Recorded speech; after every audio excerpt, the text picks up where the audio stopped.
अशकों के फूल तक ये वहां बिखर गए और साए हमारे जिस्म के बहुत करीब से होकर गुजर गए। ये लाइन उनकी है जो आज हमारे खास मेहमान है। नमस्कार, आदाब। हमारे खास कार्यक्रम शख्सियत में आप सभी का स्वागत है। मैं हूं आपके साथ अब्दुल करीम।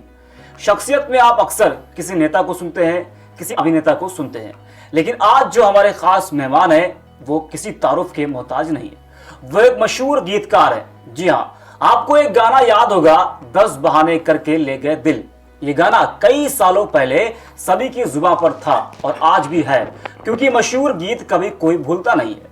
सैयद अतहर हसन उर्फ पंछी जालौनवी आज के दौर के मकबूल फिल्मी गीतकार हैं। फिल्म इंडस्ट्री में उन्होंने संजीदा गीतों को लिखते हुए अपनी अलग पहचान बनाई है। 10 बहाने करके ले गए दिल, वक्त की धूप से ये बदल जाए तो क्या, जैसे तमाम गाने उन्होंने लिखे हैं। लेकिन उनके कुछ गानों को जनता ने बहुत प्यार दिया है, जैसे 10 बहाने, दीदार दे, भरे नैना। ये सब उनके मशहूर गीत हैं। तो चलिए आपको हम मिलवाते हैं आपके चहेते गीतकार पंछी जालौनवी से, जो आज हमारे साथ में है। सर, आपका स्वागत है प्राइम टीवी पर। सर, सबसे पहला सवाल आपसे यही है कि आपको सैयद अतहर हसन कहा जाए या फिर पंछी जालौनवी? देखिए, सैयद अतहर हसन भी अगर कहा जाए तो कोई आपकी बात नहीं समझेगा, बस इतना ही फ़र्क है। और पंछी जालौनवी कहेंगे तो लोग समझ जाएंगे आप किसके ताल्लुक से बात कर रहे हैं। जब मैं 26 साल पहले बम्बई के लिए रवाना हुआ उरई से, तब मैं सैयद अतहर हसन बन के गया था और वहाँ पंछी जालौनवी होने की कोशिश हमने शुरू कर दी और सैयद अतहर हसन पंछी जालौनवी बनने में कामयाब हो गया। तो सर, सैयद हसन अतहर से पंछी जालौनवी कैसे बने? इसका राज क्या है? क्या किस तरह से पंछियों की जो उड़ान होती है, क्या आप भी वैसे उड़ान भरना चाह रहे थे तभी आपने अपने नाम के आगे, नाम से पहले पंछी लगाया? देखिए, ये पंछी जो तखल्लुस है, ये बड़ा खुला हुआ तखल्लुस है। ये बड़ा सेकुलर सा शब्द है। इसमें कोई बाउंड्री नहीं है और एक राइटर के लिए बहुत ज़रूरी है कि वो बाउंड्री लेस वर्ल्ड क्रिएट करे और अपनी उड़ान ऐसी भरे जहाँ पर किसी तरह की कोई बंदिश ना हो। यही ख्याल उस वक्त था जब मैं पंछी जालौनवी बनना चाहता था और सैयद अतहर हसन के साथ पंछी तखल्लुस मैंने सोचा था। सर, आप एक छोटे से शहर से, हम कह सकते हैं जालौन के उरई से हैं आप, तो एक छोटे से शहर से निकला हुआ शख्स आज बॉलीवुड में राज कर रहा है, काफ़ी नाम कमाया। तो ये जो सफ़र रहा है आपका गीतकार का, इसकी शुरुआत कैसे हुई? कैसे इतना बड़ा मुकाम आपने आज हासिल किया है? बहुत अच्छा सवाल आपने पूछा। जब कोई भी प्रतिभा, कोई भी काबिलियत, कोई भी टैलेंट अपना उसके प्रूफ करने के लिए जब अपने घरों से निकलते हैं लोग, तो नर्म बिस्तर, सुकून की नींदें, पाबंदी के साथ खान पान और पारिवारिक जो भी माहौल है उसको छोड़ के जब हम यहाँ से निकलते हैं कुछ हासिल करने के लिए, तो एक अलग दुनिया, वो एहसास आपको परदेश में जीने नहीं देता है। रफ्ता रफ्ता आप उसके आदी हो जाते हैं। बनने गए थे राइटर और स्ट्रगल शुरू कर दिया कि इस शहर में रुकें कैसे, ठहरें कैसे, सरवाइव कैसे करें। तो 100% में से 70% तो ये स्ट्रगल हो जाता है आपका कि हम इस शहर में कैसे रुकें, यहाँ कैसे ठहरें। तो 30% में आप वो हो जाते हैं जो आप 100% करने गए थे। तो मुश्किलें तो हैं, लड़ाई तो है और उस लड़ाई को लड़ा गया। किस हद तक कामयाब हुआ आप लोग बताएंगे। सर, लेकिन छोटे से गांव से निकलकर मुंबई की आबो हवा, वहाँ की जो ज़िंदगी थी, जो वहाँ का रहन सहन था, कितना आपको रास आया था? जब आप निकले तो कैसा लगा था आपको? बहुत मुख्तलिफ, बिल्कुल खाने जुदा, रहन सहन जुदा, पहनावे जुदा। इनफैक्ट आप हर मुलाकात में हर शख्स से अपने आप को सिर्फ इसलिए छोटा समझ रहे हैं क्योंकि आपकी तालीम और एजुकेशन का जो स्टैंडर्ड था, जहाँ से आप चले हैं और जहाँ आप आए हैं, वहाँ लोग किस तरह से एजुकेटेड हो चुके हैं और आप एक से एक पढ़े लिखे लोगों से मिल रहे हैं।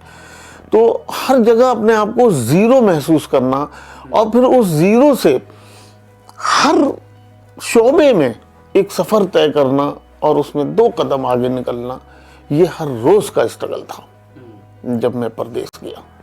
सर बहुत से लोग हैं वो जाते हैं माया नगरी बड़े बड़े सपने लेकर, कोई एक्टर बनने जाता है, कोई डायरेक्टर बनने जाता है, कोई सिंगर, बड़े बड़े सपने होते हैं लोगों के।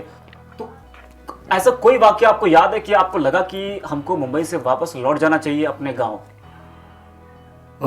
ऐसा तो ज़रूर कई मर्तबा ऐसा होता है कि आप रेगुलर रिजेक्शन, इनकार और आपकी जो प्रतिभा है, जो तख्लीक़ात हैं, आपकी जो नग़्मे हैं, उनको लोग रद्द कर रहे हैं और यानी आप जो है ना, आपके साथ जो रवैया है वो रवैया आपको परेशान कर रहा है।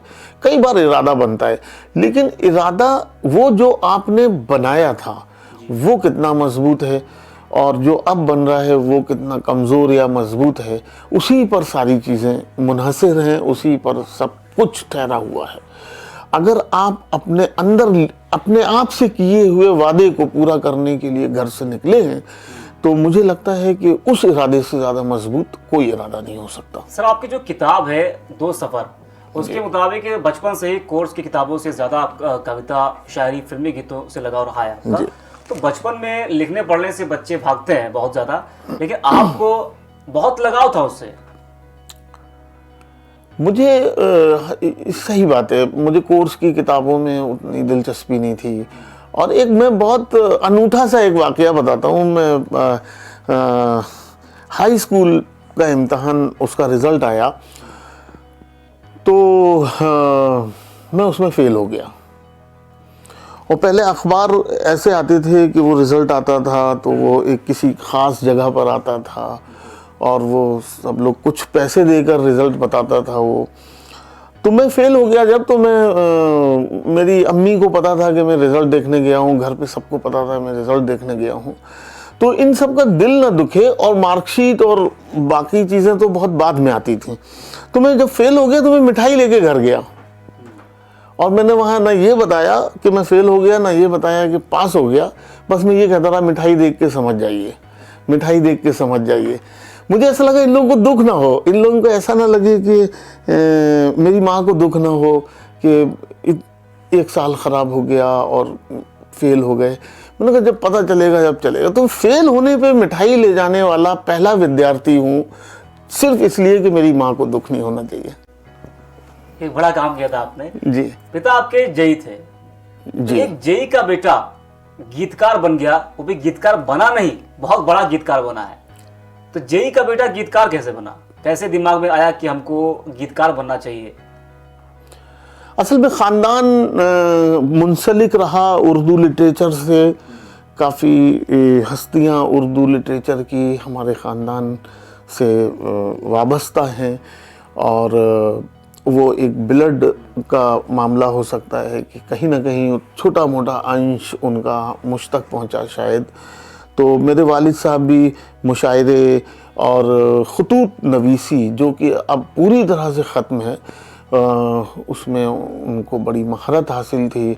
हम लोगों के ख़ानदान में जब ख़तों का आना जाना खुद हुआ करता था, रिवाज में था, तब ऐसे भी ख़ानदान में कुछ बुज़ुर्ग दिखते हैं जो उनके लिखे ख़त फ़ाइल किए हुए हैं अभी तक, और वो पढ़ के सुनाते हैं। और मुझे ऐसा लगता है क्या ज़बान थी, और ख़ुतूत नवीसी ख़त्म हो चुकी है। और हमारे वालिद साहब ख़ुतूत नवीसी के बहुत माहिर थे। कामयाबी के पड़ाव पर आप तब चढ़े जब 2005 में फिल्मकार अनुभव सिन्हा ने आपको फिल्म 10 के गाने लिखने का मौका दिया था। उसके बाद तो सभी की जुबान पर 10 बहाने करके ही छाया हुआ था। तो वो कामयाबी कैसे मिली आपको, और उस फिल्म के साथ सभी गाने उस फिल्म के सारे हिट हुए थे? इसमें यकीनन अनुभव सिन्हा साहब का बेहद शुक्रिया बहुत छोटा लफ्ज़ है। मैं ये कहूँगा कि उनका इस बात पे यकीन करना कि मैं लिख सकता हूँ इतनी बड़ी फिल्म या ये काम अंजाम दे सकता हूँ, उनके इस यकीन को सलाम है मेरी तरफ से। और मैं कई बार कह चुका हूँ ये बात कि उन्होंने उस वक्त मुझ पे यकीन किया जब समीर भाई भी मौजूद थे, बख्शी साहब खूब लिखते थे और गुलजार साहब थे, जावेद साहब थे। उस वक्त मुझ पे यकीन किया और यकीनन वो बहुत बड़ा काम किया। आज जो कुछ भी मेरी पहचान है, जो कुछ जिस तरह से भी लोग मुझे जानते हैं, इसमें अनुभव सिन्हा साहब का बहुत बड़ा है। सर, जब आपको ये फिल्म के लिए बोला गया, गाने लिखने के लिए, जब अनुभव सिन्हा ने कहा, तो उस टाइम में क्या लगा आपको कि इतने बड़े लोग हमको जो है इस फिल्म में हमको गाने लिखने के लिए बोला जा रहा है, कहा जा रहा है, तो उस टाइम कैसा लगा था आपको? मुझे बुलाया था एक गाना लिखने के लिए और मुझे आज भी याद है कि वो एक गाना जो मैंने लिखा था और जिसकी वजह से मुझे पूरी फिल्म मिली थी, वो गाना फिल्म में नहीं है।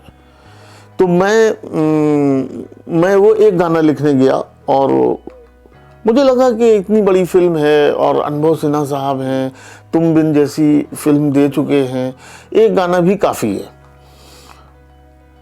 तो बाद में उन्होंने ये फैसला लिया कि सारे गाने मुझे लिखने हैं और मेरी जिम्मेदारियां और बढ़ गईं और मैंने कोशिश तो की कि उनकी उम्मीदों पे खरा उतर पाऊं, लेकिन मुझे पता ही नहीं था कि मैं ये पूरी फिल्म लिख रहा हूँ। ये सिर्फ अनुभव सिन्हा साहब को पता था कि ये फिल्म मैं पूरी लिख रहा हूँ। और जब मैंने फिल्म लिखी और उसमें 10 बहाने नाम का कोई गाना नहीं था। फिल्म शूट हो गई, कंप्लीट हो गई, पोस्ट प्रोडक्शन चलने लगा। उसके बाद हम सिन्हा साहब का फ़ोन था मेरे पास और हम लोग बातें कर रहे थे कि 10 का टाइटल सॉन्ग तैयार करते हैं। उसके बाद 10 का टाइटल। ये 10 बहाने कहाँ से आया दिमाग में कि 10 बहाने करना चाहिए? इसके पीछे क्या था? देखिए, ये एक ऐसी चीज़ है कि ये राइटिंग है। हम लोग होते खाते रहते हैं किसी ना किसी ख्याल में और अंदर डूब के कुछ ना कुछ निकालने की कोशिशें करते रहते हैं। शायद ये उसी से एक मोती निकाला गया है। आप हिंदुस्तानी तहजीब की भी नुमाइंदगी करते हैं, तभी आपने माता वैष्णो देवी भवानी के भजन भी लिखे हैं। तो जब आप ये भजन लिख रहे थे तो क्या चुनौतियां आपके सामने थी कि लोग क्या कहेंगे, एक सैयद अतहर हुसैन माता के भजन लिख रहा है? एक ही चुनौती थी कि शायद वो भजन की जो वोकैब है, वो जो शब्दावली है, वो मेरे लिए रुकावट ज़रूर थोड़ी देर के लिए बनी। फिर मैंने सोचा कि नहीं, अपने ख़याल को, अपने विचार को एक्सप्रेस करने के लिए ज़बान को मजबूरी ना बनाया जाए। तो मैं जो ज़बान जानता था, जिस ज़बान में अपने थॉट को एक्सप्रेस कर सकता था, फिर मैंने उस मजबूरी को साइड में रखा और माता वैष्णो के भजन लिखे और वो खूब सराहे गए, खूब लोगों ने पसंद किए। बाद में मुझे लगा कि मैं लिख पाया हूँ। कॉम्प्लेक्स सिर्फ लैंग्वेज का था और वो उससे मैं बहुत जल्दी बाहर निकल गया था जी। तो नहीं, ये माइंड में कैसे आया आपको कि हमको बाकी गाने जो लिखते हैं आप, उसके अलावा हमको माता के गाने लिखने चाहिए? क्या सोचा था आपने कि हमको अगर हम ये गाने लिखेंगे तो लोग इसको पसंद करेंगे? नहीं, पसंद और नापसंद कोई चक्कर ही नहीं था। चक्कर ये था कि मेरा दोस्त अगर किसी चीज़ से अकीदत रखता है, श्रद्धा रखता है, आस्था रखता है, तो उसके लिए क्या किसी दूसरे का दोस्त काम करेगा? तो मेरे आसपास के जितने लोग थे, सब हमारे हिंदू भाई और सब वैष्णो देवी और यहाँ सब जाने की बातें करते थे, उनसे श्रद्धा रखते थे, आस्था रखते थे। तो मुझे लगा कि मेरा भी तो कुछ फ़र्ज़ है कि मैं इनकी आस्थाओं को किस तरह से महसूस कर रहा हूँ और जैसे भी मैं महसूस कर रहा हूँ मैं इनके सामने पेश एक दिन ज़रूर करूँगा, और मैंने किया। हिंदी फिल्म जगत में आपने बहुत कम समय में कामयाबी हासिल की है, लगभग सभी बैनर में आपकी उपस्थिति रही है, सब जानते हैं। तो क्या कभी आपको लगा कि हाँ, हमको इस जगह कठिनाइयों का आपको सामना करना पड़ा है या यहाँ वहाँ पर आपको दिक्कतें आई हैं? शुरू में जब मैं बॉम्बे गया तो मुझे नहीं पता था कि धुनों पे गाने लिखे जाते हैं। मुझे ये लगता था कि गाने लिखो और अच्छा गाना होगा तो किसी लायक होगा तो वो किसी तरह से उसको ब्रेक मिलेगा। जब मैं बॉम्बे पहुंचा तो कुछ ही दिनों में मुझे पता चल गया कि ये जो आप लिख के लाए हैं ये तो ठीक है, अच्छा या बुरा होगा, लेकिन यहाँ धुनों पे गाने लिखे जाते हैं। तो मैंने कहा धुनों पे कैसे गाने लिखे जाते हैं? तो रूप कुमार राठौर साहब जो बहुत ही रिनाउंड सिंगर हैं और हमारे मतलब करम फरमा भी हैं और रहबर भी हैं, उन्होंने मुझे अपने म्यूजिक रूम में बैठ के धुनों पर गाना लिखना बताया कि ये ऐसे लिखे, मतलब ये तरीका होता है, टेक्निकल जो तरीका है। फिर थॉट तो आपका ही होता है, लेकिन वो टेक्निकल बातों को समझने के लिए और टेक्निकल टिप्स मुझे रूप कुमार राठौर साहब ने दी।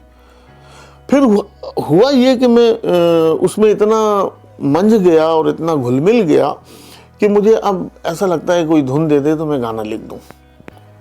अच्छा पंछी जी, फिल्मों के साथ आपने कई टीवी शोज के लिए भी गाने लिखे हैं, तो उसके बारे में आप क्या बताना चाहेंगे कि अभी तक कितने टीवी शोज के लिए आपने गाने लिखे हैं?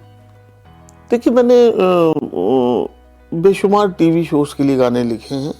सोनी के लिए बाबुल का आंगन छूटे ना लिखा था, हम सफ़र लिखा था टाइटल सॉन्ग। स्टार के लिए मरियम खान रिपोर्टिंग लाइव था मेरा शो। आधे अधूरे लिखा था जी जिंदगी के लिए। तो मुस्तकिल उड़ान चल रहा है मेरा कलर्स पे, आज भी चल रहा है वो। तो टीवी के टाइटल काफ़ी लिखे, प्राइवेट म्यूजिक एल्बम काफ़ी लिखे। ये लिखना और फॉर्म बदलती हैं, प्लेटफॉर्म बदलते हैं, लेकिन लिखने का वही तरीका, वही सब अंदाज। लेकिन सवाल यही कि टीवी शोज में काम करना और फिल्म के लिए काम करना कितना आसान होता है? किसमें आपको लगता है कि काम करना आसान होता है, वो टीवी शोज के लिए या फिर फिल्म के लिए किसी? देखिए, मेरे तजुर्बे के हिसाब से अगर आप पूछ रहे हो तो मैं यही कहूँगा कि टीवी में अप्रूवल अथॉरिटी आपको पता नहीं होती है, और आप उसको सुनाते हैं, वो उसको सुनाता है, वो उसको मेल करता है। जबकि फिल्म में 2 लोग 4 लोग बैठे होते हैं और वहीं वो पसंद या नापसंदीदगी अपनी बता देते हैं, और हमारे लिए ये सफ़र ज़्यादा आसान होता है फिल्म के लिए। और अपना अपना टेम्परामेंट भी होता है। कुछ लोग टीवी में को ज़्यादा कन्वीनियंट मानते हैं, कुछ लोग फिल्म को ज़्यादा कन्वीनियंट मानते हैं। तो मैंने चूँकि फिल्में ज़्यादा की, इसलिए मुझे ऐसा लगता है कि फिल्म का रास्ता ज़्यादा। 40 फिल्में आपने की है, फिल्मों की बात आपने की है, तो 40 फिल्में आपने की है। तो ये 40 फिल्मों में काम करने का जो सफ़र रहा है वो कैसा रहा आपका? बहुत मुख्तलिफ लोग थे, बहुत अलग अलग लोग थे, अलग अलग मिजाज के लोग थे।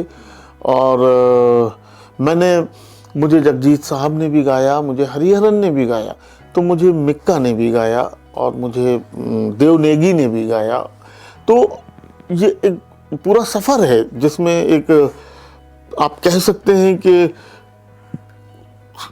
कोई जॉनर नहीं है जो कि मैं इस जॉनर का राइटर हूँ, मैं भजन ही लिख सकता हूँ, मैं मिक्का के लिए लिख सकता हूँ, मैं जगजीत साहब के लिए नहीं लिख सकता, ऐसी तो कोई बात नहीं है। मैंने शाहरुख खान अभिनीत मूवी रावण में जो भरे नैना सॉन्ग है, वो मैंने ब्रिज और अवध भाषा को मेंटेन करते हुए लिखा है। भरे नैना वो एक अलग जॉनर का गाना है। तो मेरा कोई जॉनर नहीं है। मैं तो अगर गाना समझ पाया, सिचुएशन समझ पाया, तो फिर मेरा कोई जॉनर नहीं। संगीत की सेवा करने के लिए आप ऑडियो करी नाम से एक म्यूजिक कंपनी भी चलाते हैं, तो इससे संगीत की सेवा कैसे करते हैं आप? संगीत की सेवा आप इसको कह सकते हैं कि मैं संगीत की जो प्रतिभाएं हैं, सिंगर हैं, संगीतकार हैं, लिरिक्स राइटर हैं, वो अपना डेमो या अपना कोई भी पायलट लेके घूमते हैं और अप्रोच करते हैं, और लोग मिलते नहीं हैं, और जब मिलते हैं तो उनके सामने तरह तरह की शर्तें होती हैं। हमारी कंपनी इस तरह की जो भी शर्तें हैं उनको रद्द करते हुए उनका वेलकम करती है, उनका स्वागत करती है, और उनको वर्ल्ड वाइड म्यूजिक स्टोर्स पर पब्लिश करती है। एक बड़ा सराहनीय काम आपने भी किया है कि कोविड महामारी के दौरान आम जिंदगी को महसूस करते हुए आपने 2 सफ़र किताब लिखी है। तो ये ख्याल कैसे आया आपके दिमाग में कि महामारी के दौर पर किताब हमें लिखनी चाहिए? मैं लिखता नहीं तो क्या करता कोविड में, ये नहीं लिखता तो कुछ और लिखता। चूँकि बल्कि मेरे लिए तो आसान हो गया, ये लॉकडाउन का जो पीरियड था वो मेरे लिए आसान हो गया कि मुझे लिखने के लिए एक वजह मिल गई कि यार लॉकडाउन है, इस पर लिखना चाहिए। तो मुझे पता नहीं चला ये सफ़र कब तय हुआ, और मैंने 60 दिन में 60 नज़में लिखी हैं, और इसको इंडिया बुक्स रिकॉर्ड में हमने अटेम्प्ट भी किया है। और ये एक ही सब्जेक्ट पर सिर्फ 60 दिन में लिखी हुई किताब आपके पास है इस वक्त। आपने लिखा है कि सिर्फ मैं ही क्यों लिखूं, तुम भी लिखो, हम भी लिखे, बदलाव आएगा। तो कैसा बदलाव चाहते हैं आप? इसका लिखने का मकसद क्या था आपका? किसी भी सब्जेक्ट पर जहां पर भी आपको ऐसा लगता है कि यार ये चीज बदलनी चाहिए, कोई भी सब्जेक्ट हो सकता है, तो सबसे पहले जो कलम उठाता है वो राइटर उठाता है। चाहे वो सहाफत से हो, चाहे वो लेखन से हो, चाहे उर्दू शायरी की दूसरी फॉर्म में वहां से हो। लेकिन मुझे ऐसा लगता है कि अगर कई लोग लिखेंगे, सहाफ़ी अपना लिखेगा, शायर अपना लिखेगा, तो ज्यादा दिनों में आने वाला बदलाव जरा जल्दी आ जाएगा। मरहूम और मशहूर शायर हैं डॉक्टर राहत इंदौरी साहब। उन्होंने भी आपके कसीदे पढ़े हैं किताब में। वो कहते हैं कि मैं आपको 7वें आसमान पर देखना चाहता हूँ। तो इसका भी जिक्र है आपकी किताब में, 2 सफ़र में। राहत साहब की मेरी किताब पर जो तहरीर है वो तब तक तहरीर थी जब तक वो हमारे दरमियान मौजूद थे। अब वो दस्तावेज है मेरे लिए, क्योंकि ये सिर्फ 15 दिन पहले मिली है मुझे तहरीर, और उस वक्त हम अंदाज़ा भी नहीं कर सकते थे कि इनको इतनी उजलत है हमारे दरमियान से कहीं जाने की। आप वक्त के साथ कदम ताल करने वाले रचनाकार हैं जी। तो इसको आप कैसे देखते हैं? मैंने आपको बताया पहले ही कि मेरा कोई जॉनर नहीं है, और जॉनर उसी का नहीं होता है जो वक्त के साथ चल सकता है, हालात और माहौल के साथ चल सकता है। तो शायद मैं एक्सप्लेन कर पाया हूँ। जिसका जॉनर होता है शायद वही रिजिड होता है, और वही मुझे लगता है उसको मुश्किलें आती हैं। लेकिन आपको लगता नहीं कि लेखनी जो है वो आज के दौर में काफ़ी कठिन, इसको हम कह सकते हैं, क्योंकि जिस तरह से इसको दबाया जा रहा है, तो आपको क्या लगता है कि लेखनी करना आज के टाइम पे कितना ज़्यादा टफ हो चुका है? हाँ, मैं ये तो नहीं कह सकता कि कौन दबाया जा रहा है। मैं ये कहना चाहता हूँ कि ये कोई पहली बार नहीं हो रहा है। आप देखिए कि मंटो को कई बार जेल जाना पड़ा, और वो कई बरस पहले की बात है। लेकिन लिखना और ज़्यादा तेज़ हो गया। भाई, आप सोचने पे तो पहरे लगा नहीं सकते। लोग सोचेंगे, किसी वजह से कह नहीं पाएंगे या लिख नहीं पाएंगे, तो वो अपने पास रखेंगे, वक्त आने पर कहेंगे। लेकिन सोच पर पहरे मुझे लगता है कि मुमकिन नहीं है। एक सर बड़ा सवाल है कि आपने बॉलीवुड में कई सालों तक काम किया, काम कर भी रहे हैं, तो आपको लगता नहीं कि बॉलीवुड पहले से ज़्यादा बदल चुका है? और अगर हम बात कर रहे हैं दिवंगत सुशांत सिंह राजपूत की, तो उनके बाद से बॉलीवुड के ऊपर तमाम सवाल खड़े होते जा रहे हैं, और सवाल खड़े भी हो रहे हैं। तो आपने बॉलीवुड को कितना बदलता हुआ देखा है? देखिए, मैं जब आया था फिल्म सिनेमा जगत में, तब इंडिविजुअल प्रोड्यूसर्स और उनके ऑफिसेस ही हमारी डेस्टिनेशन थी। हम वहीं पर अप्रोच करते थे। तो चीज़ें बदल रही हैं, बेसिकली बॉलीवुड ही नहीं बदल रहा है। आप देखिए कि तब हम इंडिविजुअल प्रोड्यूसर्स को अप्रोच करते थे, आज हम सेल्फ ब्रॉडकास्टिंग के दौर में हैं। आज हमको हर चौथा पांचवा आदमी कहता हुआ मेरा तो अपना चैनल है, ठीक है, भले उसमें 150 व्यू हों, लेकिन वो इतना कॉन्फिडेंट है कि नहीं आज 150 है, कल वो 1.5 मिलियन होंगे। और सेल्फ ब्रॉडकास्टिंग के दौर में जब चीजें बदली तो बॉलीवुड, ऑब्वियसली बॉलीवुड, उसमें रहने वाले सभी बदले। वो बदलाव की बात नहीं कर रहा हूँ मैं सर, जिस तरह से आरोप प्रत्यारोप लगते आ रहे हैं बॉलीवुड पर, ड्रग्स को लेकर आप बात कर लीजिए, चाहे नेपोटिज्म की आप बात कर लीजिए, तमाम जो आरोप है वो बॉलीवुड पर लगता आ रहा है और लग भी रहे हैं। तो इसके पीछे की वजह क्या है? कौन लोग हैं जो आकर बॉलीवुड को गंदा कर रहे हैं? कोई नहीं है, और आरोप लगना भी कोई नई बात नहीं है। आप देखिए ना, पहले दिव्या भारती ने सुसाइड किया था, बहुत सारे आरोप लगे। हाँ, मीडिया और रीच इस लेवल पे नहीं थी, लेकिन बहुत पुराना सा है ये खेल, और मुझे लगता है कि अदाकारों को, कलाकारों को छोड़ देना चाहिए, थोड़ा सा फ्रीडम देना चाहिए, करने सर दीजिए। एक आखिरी सवाल आपसे है कि आप लखनऊ आए हुए हैं, तो अपने अंदाज में आप लखनऊ के लिए क्या कहना चाहेंगे? आप मुस्कुराइए, आप लखनऊ में हैं। मुस्कुराइए, आप लखनऊ में है। पंछी जालौनवी साहब हमारे साथ में थे, और मुझे पूरी उम्मीद है कि आपको ये कार्यक्रम हमारा ज़रूर पसंद आया होगा। हम मिलेंगे अपने अगले कार्यक्रम में एक खास नए मेहमान के साथ। देखते रहिए प्राइम टीवी।